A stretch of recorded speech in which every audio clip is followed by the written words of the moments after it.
The UN, the United Nations organs, agencies, work tirelessly to implement goals of the Charter of the United Nations, and the United Nations General Assembly has passed a series of resolutions to implement and create a culture of peace relevant to the conflicts in the Middle East, in Asia, in Africa, and rising anti-Semitism, racism, Islamophobia, and terrorism. There are many, many resolutions that have been passed. The promotion for religious and cultural understanding, the elimination of all forms of religious intolerance. But the truth is, of these dozens of resolutions, they're still not being implemented. And they're not being incorporated in the efforts to achieve peace in the areas of conflict. There are currently over 30 armed conflicts recognized by the United Nations ranging around the globe, as well as increased rise of terrorism in democratic societies.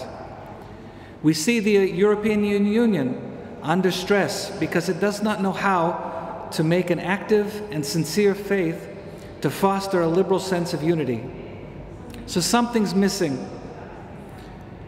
We're being told that our governments will lead us in the right direction.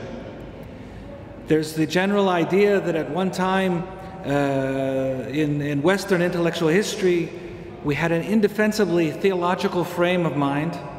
Eventually it evolved to a more metaphysical, confused one, and now we have a respectable, rational implementation. But the truth is, nothing could be further from the truth.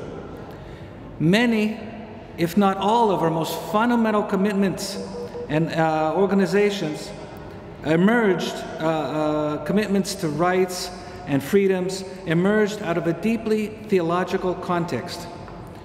Early modern religious adherents found themselves arguing in favor of rights, of religious tolerance, and did so on religious grounds. They understood toleration and rights and responsibilities to be essential to the proper running of society. The Reformation, the Counter-Reformation, was done under the shadow of the Ottoman Empire, in a sense, that they were both trying to reorganize society. And in this sense, the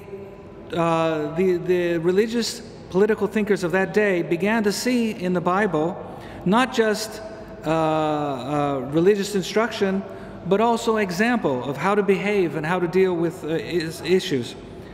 They call the religious thinkers of, the political theorists of England, of Holland, called it the Republica Hebreum. There were many late 16th century thinkers, Thomas Luber, Gamarius, Greuters, Lightfoot, many, and their counterparts in the Ottoman Empire, who were trying to bring about an ideal society. One described it in the sense of Psalms 115. It says, "O Israel, trust in the Lord, He is their help and shield. O house of Aaron, trust in the Lord, He is their help and shield. And you that fear the Lord, trust in the Lord, He is their help and shield." And in this, they saw the leaders of the society, the citizens, and the other.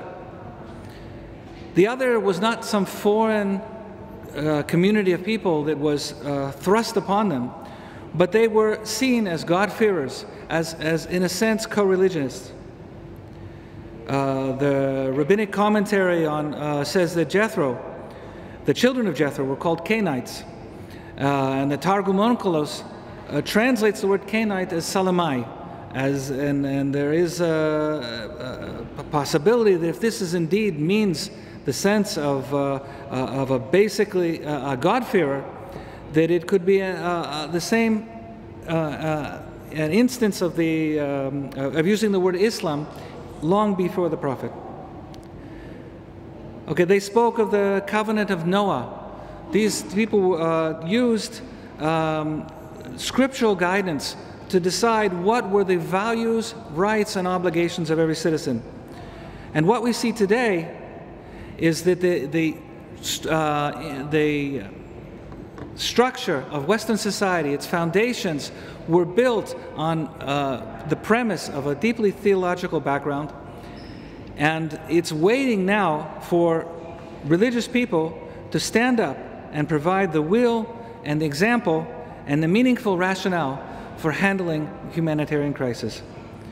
The Interparliamentary Coalition for Global Ethics, a group that I'm associated with, IPCG, tries to get parliamentarians, religious people, religious leaders, and statesmen to commit to work together to implement a culture of global peace based on the resolutions of the United Nations into national legislation.